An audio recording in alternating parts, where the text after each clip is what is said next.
Are you frustrated that trying to solve a problem with your spouse either leads to avoidance or conflict?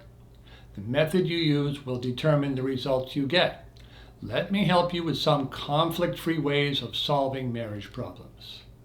Can you imagine how much your relationship could be strengthened if you and your spouse could solve marriage problems without arguing? It is entirely possible, and there are several good steps that you can take on your own toward conflict-free problem solving. If your relationship is still fairly strong, I recommend starting with the ideas I am giving you today. If you have multiple problems and a distant relationship, you may need some expert help to put the right steps in the right order. The first positive change you can make is to stop trying to convince your spouse that there is a problem. It is because convincing is what leads to conflict. Stop the convincing and you will stop the conflict. Specifically, don't try to convince your spouse there is a problem. Don't try to convince your spouse that he or she needs to change. Don't try to convince your spouse that you have a better way. Too often people try to solve marriage problems by convincing their spouse that there is a problem, partially or mostly caused by their spouse, and that their spouse needs to change. This causes a defensive reaction, either in the form of defending, attacking, or shutting down. Essentially, your force meets your spouse's counterforce and stalls the process. Of course, if you can use an overwhelming amount of force by either a barrage of logic or emotion, you can get your spouse to change. This change usually comes at the cost of emotional closeness. So the more problems you solve by your bombardment of logic or your hysterics, the worse your relationship will be. As a coach, I teach people on both sides of this battle. I teach people who are bombarded with criticism from their spouse how to handle it non-defensively, and I help people who are trying to solve problems this way to use a better way. Since the people who come to me want to save their marriage, these are important skills. As a Christian, criticism and arguing are simply wrong. In the words of our Lord Jesus Christ, "Blessed are the peacemakers, for they will be called children of God." Matthew 5:9. Be sure to pray for God's guidance in how to lovingly resolve any marriage problems you have. Also, pay attention to any resources He leads you to. He is unlikely to just miraculously make your problems go away. He wants you to learn and to trust. Both are aspects of becoming wiser. If you are like many people, you just do what feels natural because you grew up with parents who did the same thing. Ending conflict by using secure and loving methods feels very unnatural to people who are not used to doing them. For you to solve problems better, you must solve them in ways that feel unnatural. As you have success, they will start to feel more natural. Here are some transition steps you will need to make.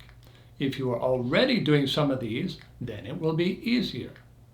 You must begin to 1. Consider whether to bring the problem to your spouse or deal with it on your own.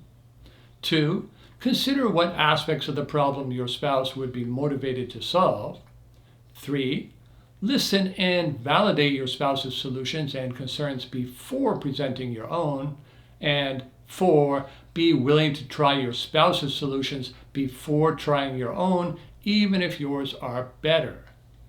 Whether you are a logical or emotional person, these steps will feel unnatural.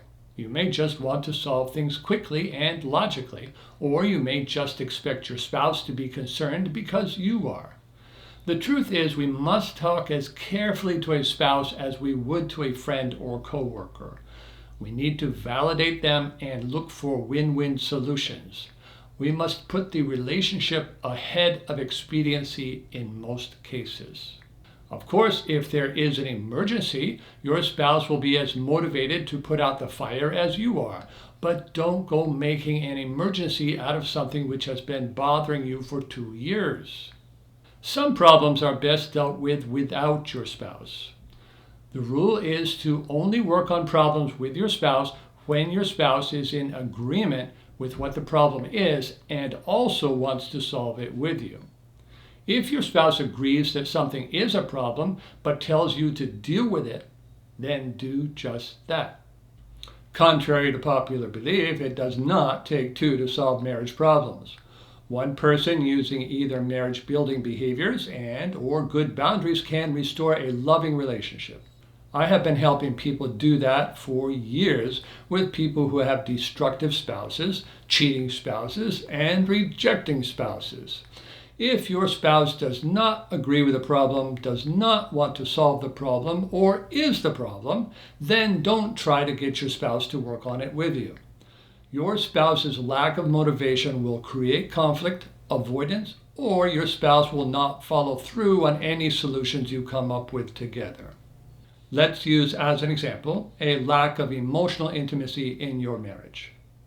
For example, suppose the problem as you see it is that your interactions have become too businesslike and the closeness has gone from your marriage. You would like to work with your spouse on becoming close again. First, ask yourself, do I think my husband or wife also thinks this is a problem and that we should work on it?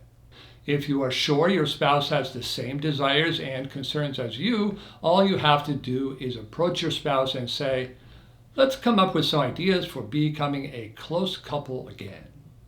If you are not sure your spouse has the same desires and concerns as you, then try to indirectly feel it out. Perhaps say something like this to your spouse. It seems like we're getting into a routine. Do you ever miss the old days when we used to just hang out more together? Your spouse's answer or lack of answer will clarify whether your spouse has the same concerns and desires or not. If your spouse is unresponsive, take that as not being on the same page. Don't push for a response. If you are sure your spouse does not have the same desires and concerns as you, then do not approach your spouse with this problem. That would lead to even more distance in your marriage. Instead, work by yourself to come up with ideas that would motivate your spouse to have the same desires and concerns. For example, you could validate your spouse more. Work on being more attractive. Work to become less available. Develop hobbies which overlap your spouse's interests. As a result of doing these things, your spouse would enjoy interacting with you and seek to be more involved with you. Some people do the opposite and become critical, cold, and distant. These behaviors would not motivate a spouse to spend more time together. They would just make the current problem worse. Let's suppose your spouse does have the same concerns as you and also desires to find a solution. Do not be quick to tell him or her your idea about how to improve things. The reason is that although you may have a great solution, it may not be immediately appealing to your spouse. Instead, solicit ideas from your spouse, then offer 2 or 3 of your own, including the one you think is best, without saying that you think so. There are several benefits to this. One is that people are more open to new ideas if they can't come up with ideas of their own. Or if they have the same idea as you, then you can easily validate their idea. I recommend you make your spouse feel like it was his or her idea, even if it was yours already. Making your spouse feel good about his or her idea is more important than getting credit for having already thought of the same thing. Another benefit of soliciting ideas rather than presenting solutions is that sometimes your spouse will have a better solution than you do. Be prepared to try your spouse's solution before yours. Suppose you and your spouse have come up with several possible things you could do to solve the problem. I recommend you aim for at least 5. Consider the pros and cons of each solution. If you can't come up with pros and cons for each solution, then you haven't clearly thought them through. Every solution has both positive and negative aspects. A solution such as go out on a date once a week may sound like a foolproof solution for becoming closer, but for many people, dates are just another part of the routine. Or dating time is spent either in a non-interactive way or talking about kids and business. What you should end up with from this process is not a perfect solution, but one that you think is likely to work better than the others and that you are both willing to try as an experiment. If you and your spouse are divided on what to try, then try your spouse's solution first. Otherwise, you can have a conflict over which solution to try. Make a backup plan at the same time you both agree on the solution. Never assume a plan will work, no matter how promising it sounds. Instead, whether working with your spouse or not, choose a backup plan in case your first solution does not work. If working with your spouse, a backup plan will help to keep your spouse motivated with your initial solution. For example, if your plan A is going on more dates and your plan B is attending a marriage retreat, your spouse may be much more motivated to go on dates with you, partially to avoid having to go to a marriage retreat. If you and your spouse have tried plan A for a month and it's not working well, your spouse is likely to be more willing to go on to plan B. So if the dating is not working, your spouse will be more willing to go to a marriage retreat. At that point, you need a new plan B, which may be going to marriage counseling. Your new plan B will help both of you to follow through with your new plan A. What if the marriage retreat didn't help? Then marriage counseling would be your new plan A, and perhaps a marital separation would be your new plan B. As you can see, each new plan B is worse than the one before, which is very helpful for solving problems. If you are working without your spouse, follow the same method. 1. Brainstorm several ideas. 2. Consider the pros and cons of each idea. 3. Choose one idea as your plan A. 4. Choose another as your plan B. With this method, you never have to be desperate or feel hopeless. You are also far more likely to be successful since you didn't get stuck with just one solution. For many people, their only solution is to discuss problems with their spouse. Then, if that doesn't work, they feel frustrated while continuing to try the same solution.